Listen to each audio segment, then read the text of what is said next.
So happy to have a panel today, led by your host here, Mr. Jim Cirinella. Thank you. As Claudia said, Monsterpalooza talk shows are legendary for Japanese actors. In 2013, we had Ultraman Reunion, the biggest one ever in the USA. We've had War of the Gargantuas reunion, also the first time ever, probably the only time it's ever going to happen.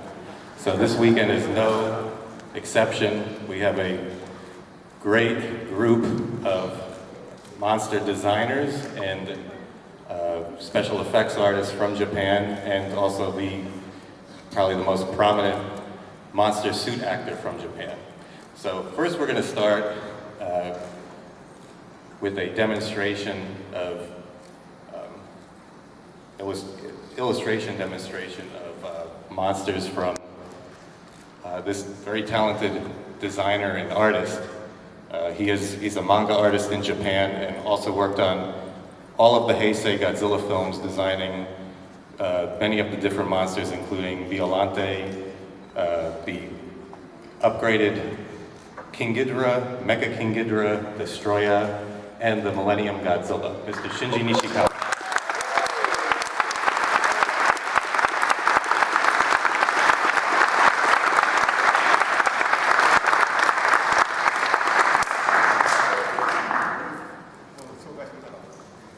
Okay, he's gonna start drawing. As he begins drawing, I will be asking him questions because he can do two things at once.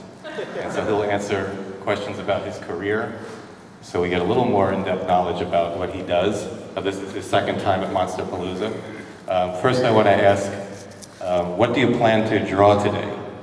今日は何を描く予定ですか？今回はこちらではチビっていうんですよね、デフォルメの小さい怪獣を、とにかくいっぱい描きます。時間内にいくつ描けるか。Okay, so I'm gonna be drawing little monsters. I guess you call them chibi here in the US. And I'm gonna try to draw like as much as we can in the time allotted. あと最後にシークレットが一つ。 And then at the end, I'll draw something, but it's still a secret. So you'll have to stay and watch. So you have to stay here and watch everything in order to see what the secret monster is. So, Hajime.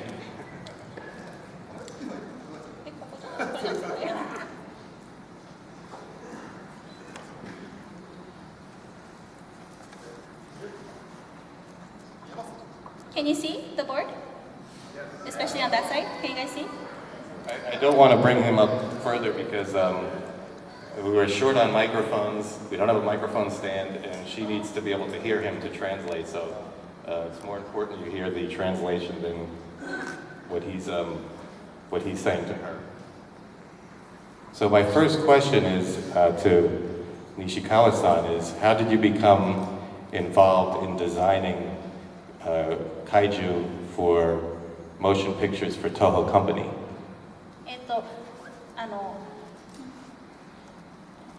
西川さんのような、職業に入りたい場合はどういう感じでやった方がいいですか？この仕事に入るルールが簡単にはないですね。 So I asked him like, if someone wanted to be in the same like job application as him, like what do you do? And he laughed. I guess basically there's really no set rule on how to get into the industry or how to like be a designer illustration for movies. 何よりも怪獣のデザインする仕事が少ないです。 And there are not many jobs out there in this genre. Like, oh, yeah, I'm a kaiju artist.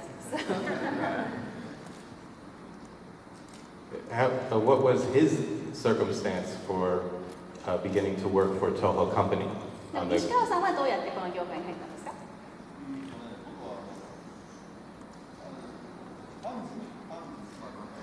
同人誌？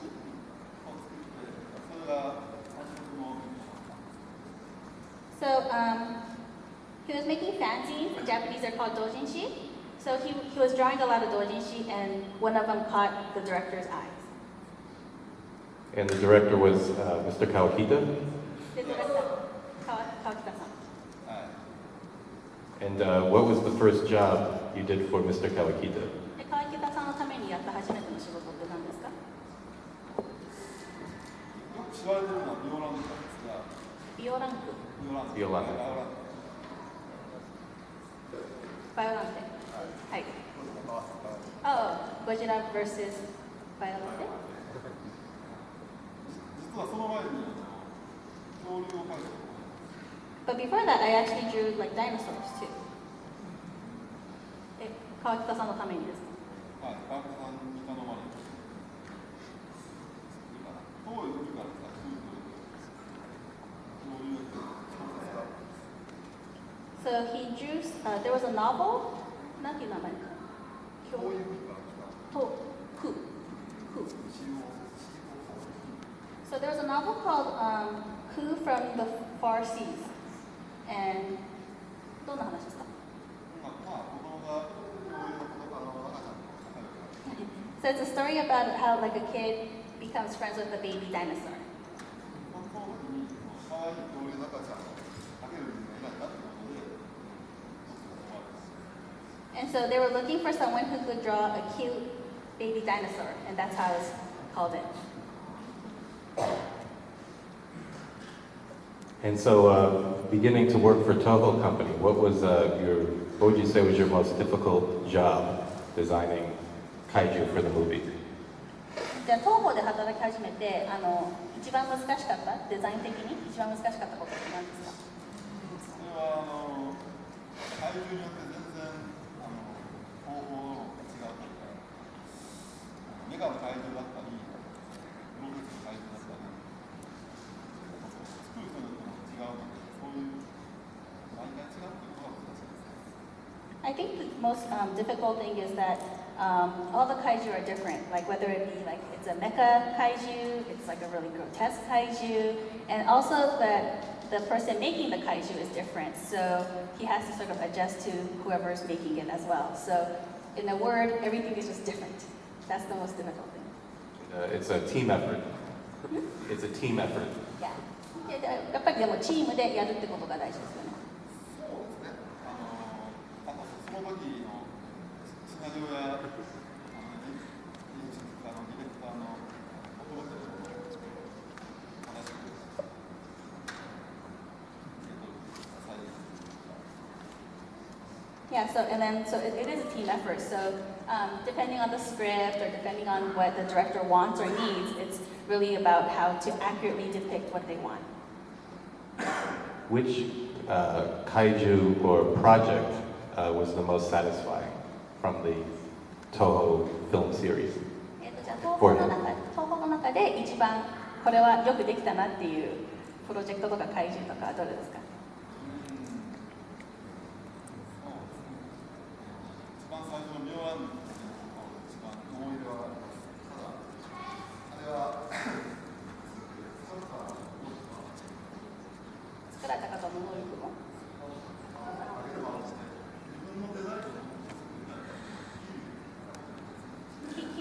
Kiru. So design-wise, like just for him, Kiryu is like his best. Like yeah, I'm very satisfied with this one. But the Violante that he mentioned earlier, that was very high quality. But he gives all the credit to the person who made the kaiju. And what about Kiru? The monster name is Kiru. Kiryu のどこがすごい好きだったんですか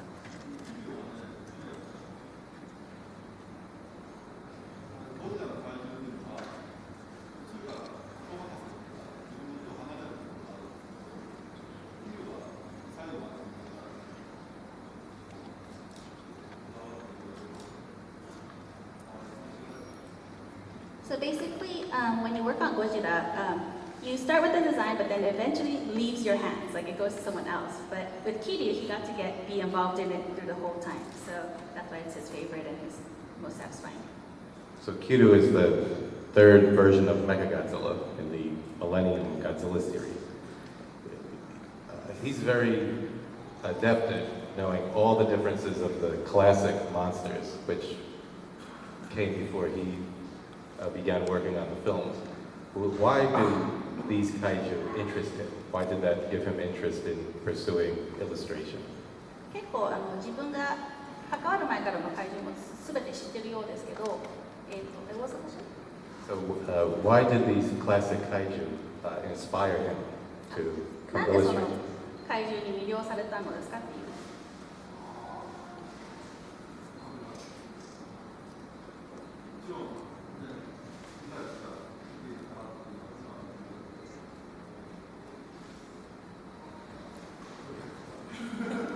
Well, he's been watching them from a little, like as a child, so obviously, yeah, that sort of drew him in, but he's having a hard time answering this question.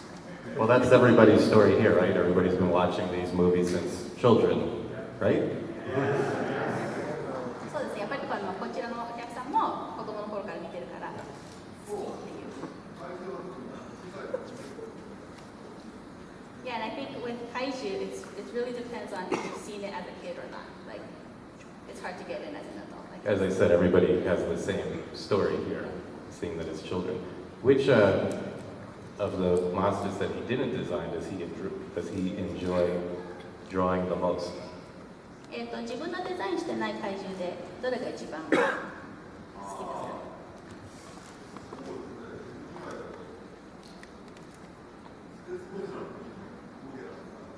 ？Mogera from Space Godzilla? And he didn't design Mogera? モゲラはデザインしてないんですよね。Yeah, someone else designed it. He did work on it, but it's someone else's design. And from the classic monsters, which one does he enjoy drawing the most? クラシックの怪獣ではどれが一番？はい。Showa era. Showa.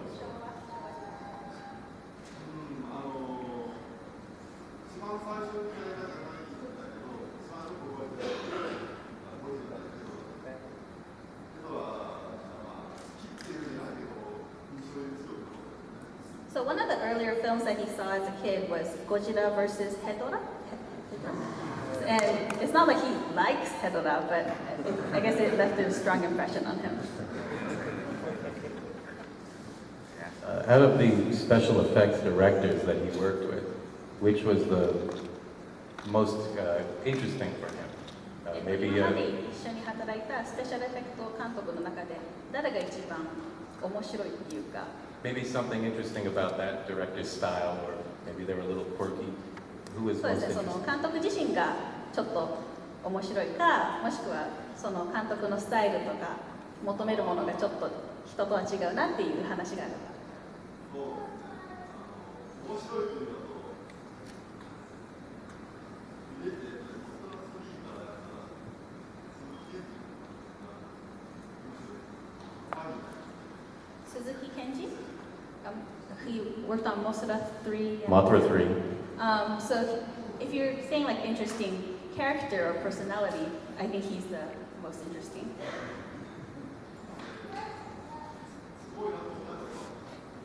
But if you think like, oh, he's amazing, it is Kawakita, Director Kawakita. Yeah, Mr. Kawakita. Since Nishikawa-san has been involved in the Heisei series films, which was the late 80s, all the way until 2004 when Toho stopped making Godzilla films.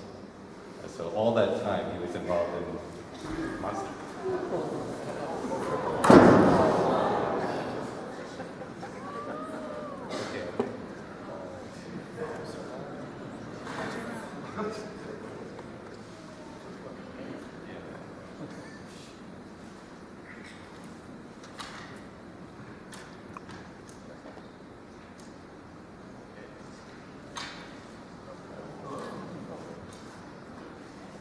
Excuse us.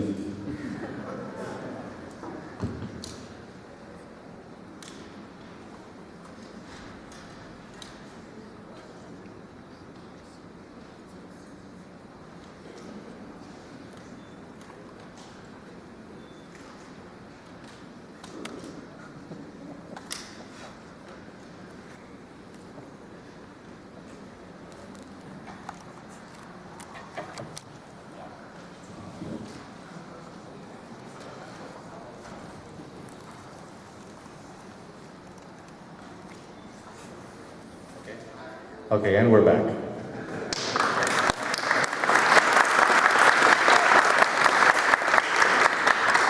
Godzilla must have walked by and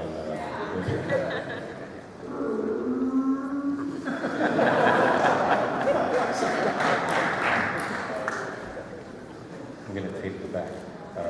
So the question was, since he worked on these movies for so long, and the styles changed, the art direction changed, how does he see Japanese monster movies progressing further? 西川さんは結構80年代から2004年までずっとやってらっしゃいますけど、もうやっぱ古いのから新しいのっていうか、どんどん進化していくじゃないですか。その怪獣映画っていうのはこれからどういうふうにどこへ向かっていくものだと思ってます？スタイルとか、見せ方とか。今は分かれるだと思うんですけどね。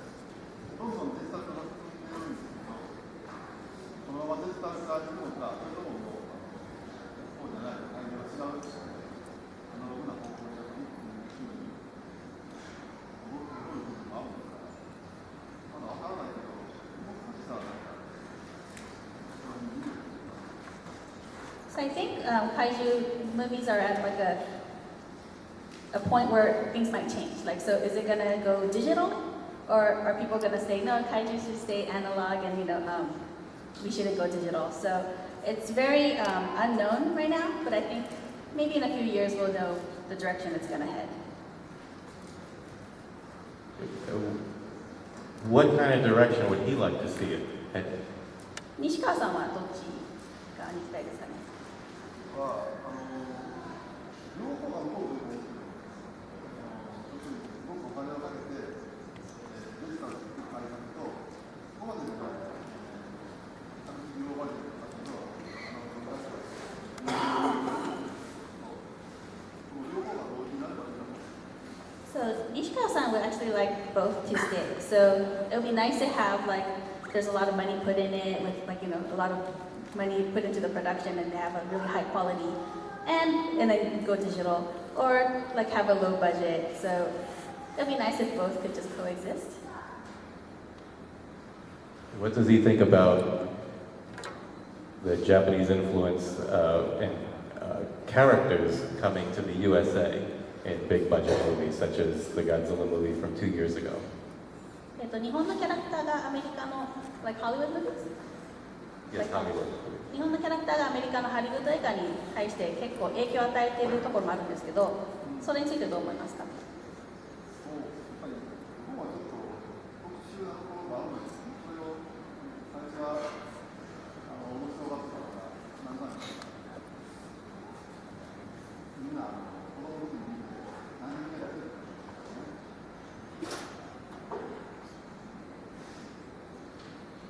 日本の場合はどうですか？日本の国のはい。子供の頃に若いので、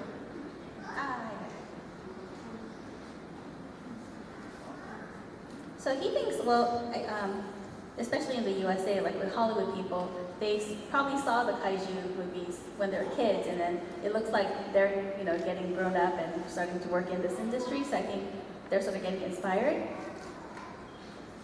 But your question was something else. Well, what does he think of the movies coming here, the influence, and also the characters? His opinion on how they came out. ジムが特に知りたいのは、そのハリウッド映画の解釈、日本のキャラクターに対する解釈についてどう思ってますか？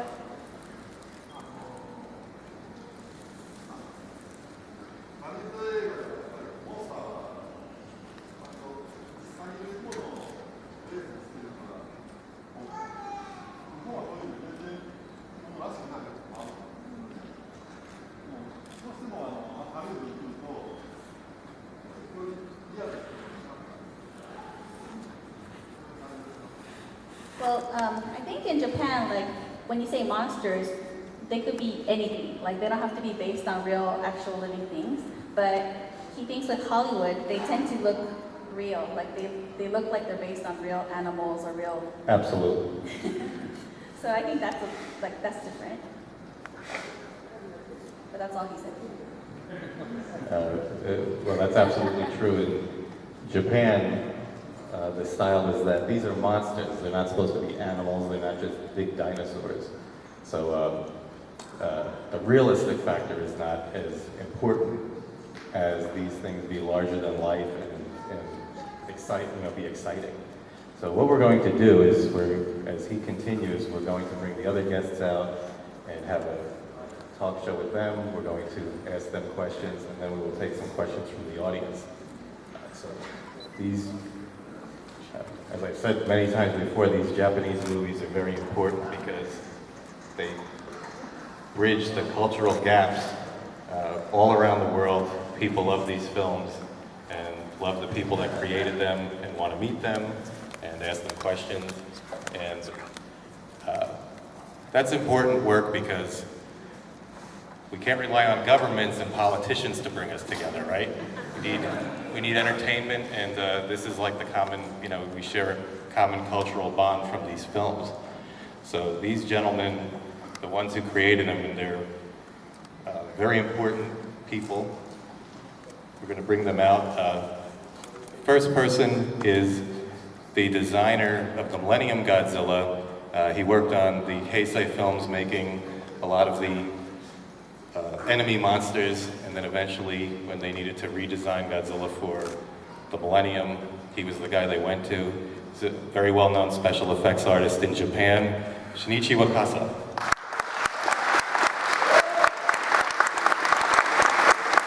And he's very well known here at Monsterpalooza. He's come many times. So we're glad that this time he's a guest, one of the special guests. Next, we'd like to bring out the veteran monster suit maker. He worked on films from the 1950s, such as Varan, into the 60s, Matango, King Kong vs. Godzilla. He created many different monster suits for television, for the movies, Titanosaurus in the 70s, Mighty Peking Man. He created the suit for that and was a suit actor in the film as well. So, first USA appearance, we're very lucky to have him, Mr. Keizo Morase.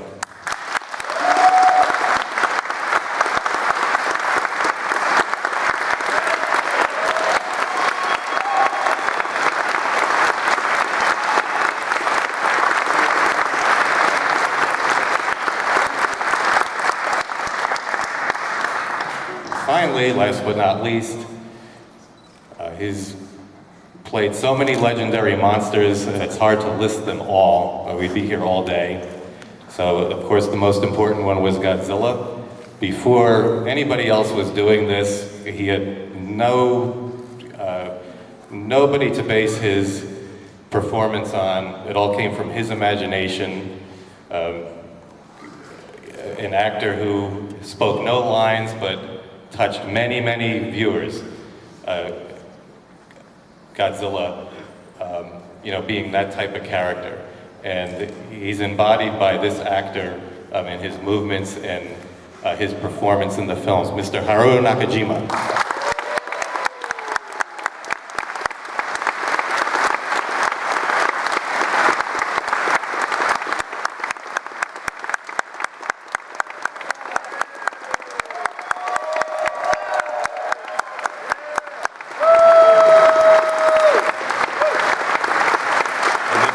Nakajima's third Monsterpalooza appearance.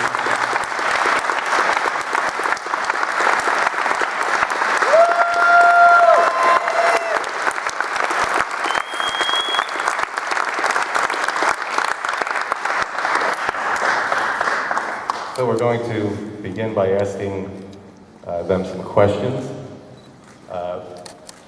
The first I'd like to ask for Mr. Nakajima. Tell everybody how it came about that you became involved as a monster suit actor. どういういきさつでモンスタースート役者になったのか知りたい。難しいんだよね。It is very special, isn't it? It's very unique.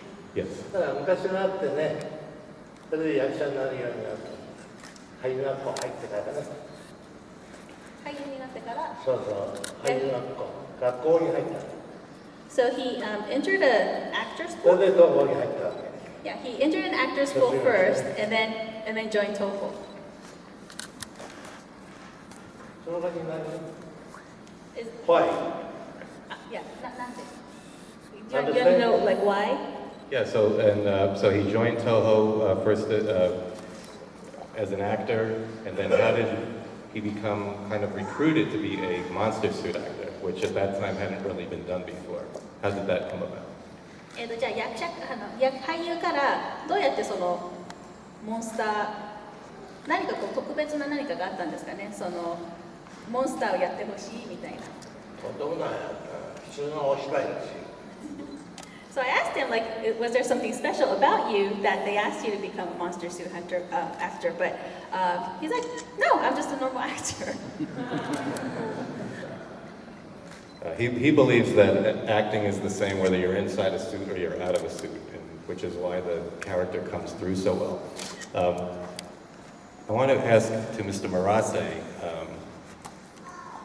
everybody here knows that he's worked on many of the classic films, but I'd like him to give a little recount of his career. Maybe there's some films that everybody, or projects that everybody is not aware of.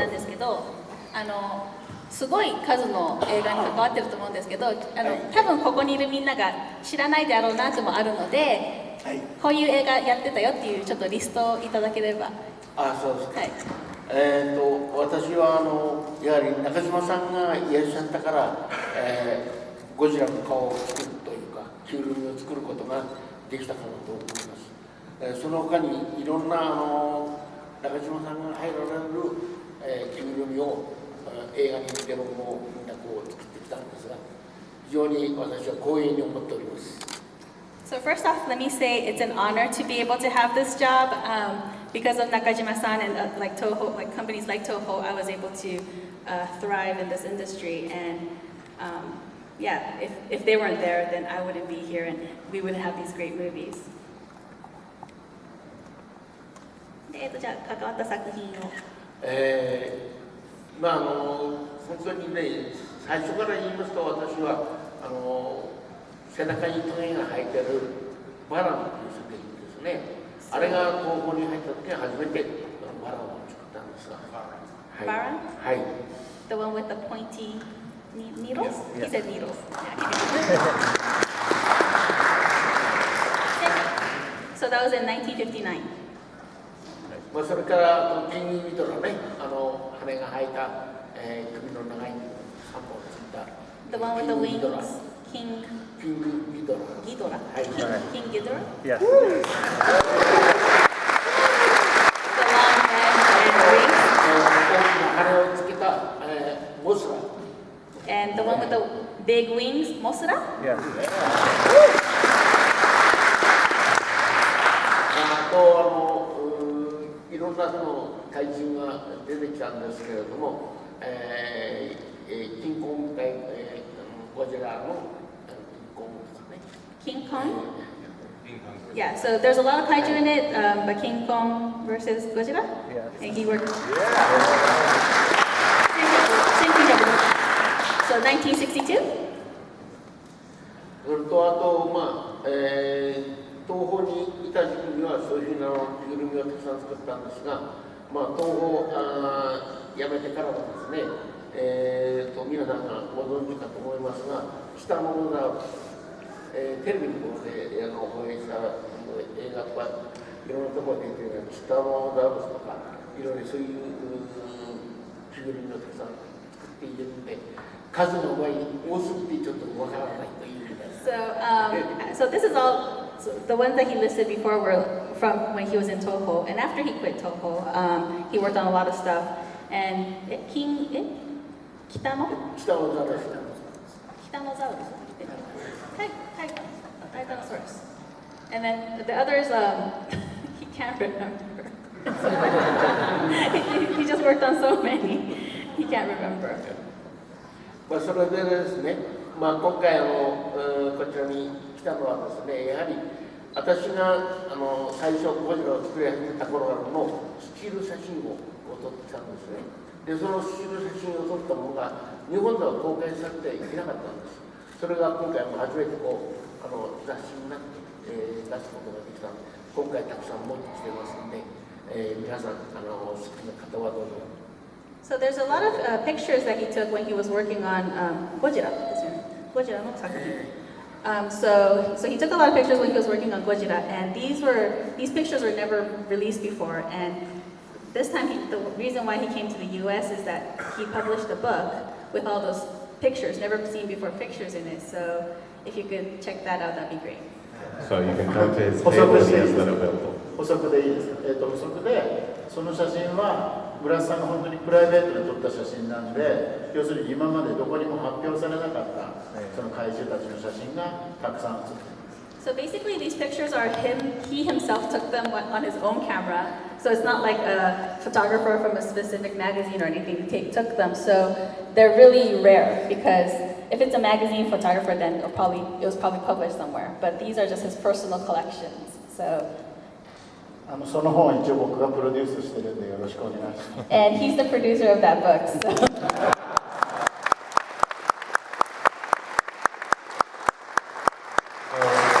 For Mr. Wakasa, I'd like to know what inspired him to become a special effects makeup artist and creature creator for the movies.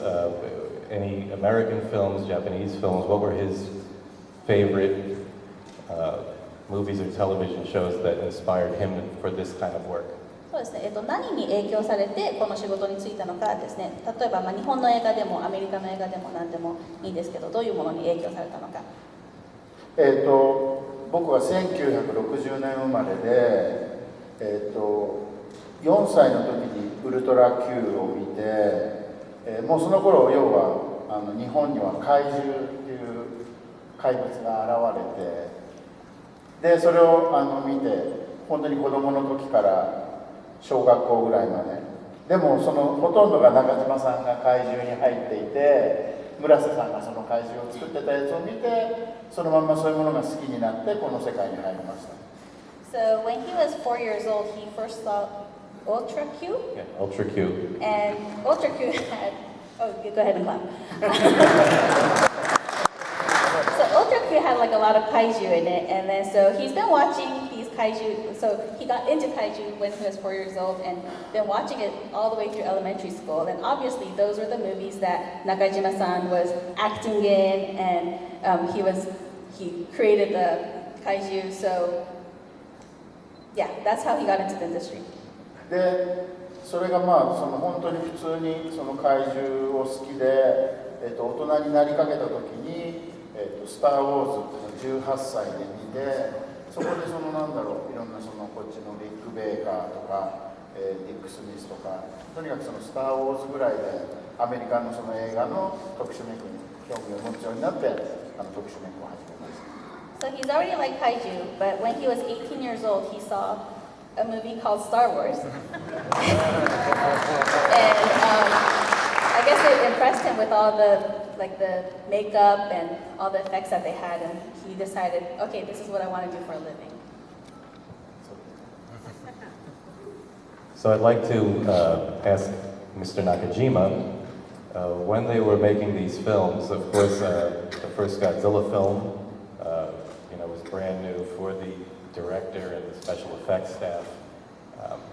But as they progressed and made more Godzilla movies, what was the process of fitting the suit to him? Was there anything special that they did to accommodate him as the actor inside? 中島さんに質問です。ゴジラの映画を作るにあたってすごいたくさん出てきたじゃないですか。それについてちょっとフィッティングがどんな感じだったのかちょっと知りたいそうです。はい、そうですね。ゴジラの映画を作るときにたくさん作り始めたじゃないですか。それに関してゴジラのスーツのフィッティングっていうか、どういう風な感じでそういうプロセスっていうんですかね、どういう順序っていうのかな。あの頃のゴジラっていうのは戦争が終わって材料っていうのは一つもないんです。So at that あり time, とあらゆるものを探して作ったのが撮影のゴジラであって、でもね、ゴジラっていう、皆さん簡単に言うけども、ゴジラっていうのは昔なかったんですよ。So at the time when the first Gojira was made, it was right after the war, so like there was nothing in Japan. There's no materials, there's just no resources, and even within that, they made the first Gojira. So like you think like, oh, Gojira is so like it's so common, but it was really like a lot of work. So. 一番最初私が台本もらった時はね、シナリオですね。それ見たらね、ゴジラってないんです。アルファベットの G 作品っていうだけだ。So when he first got the script, it didn't even say Gojira, it just said Project G. で約1ヶ月ぐらい撮影が終わって、それからようやく出てきたゴジラっていう名前が。撮影を1ヶ月ぐらい経ってから出てきたんですよ。So after filming for about a month, finally the name Gojira came out. だからその頃はね、モンスターっていうのはね、何にもないんですよね。架空の動物を作ろうというアイデアでもってG作品ってなったの。So at the time, like there's no such thing as monsters or kaiju, and it was just that let's just make something that's fictional, and that's how it started. もちろん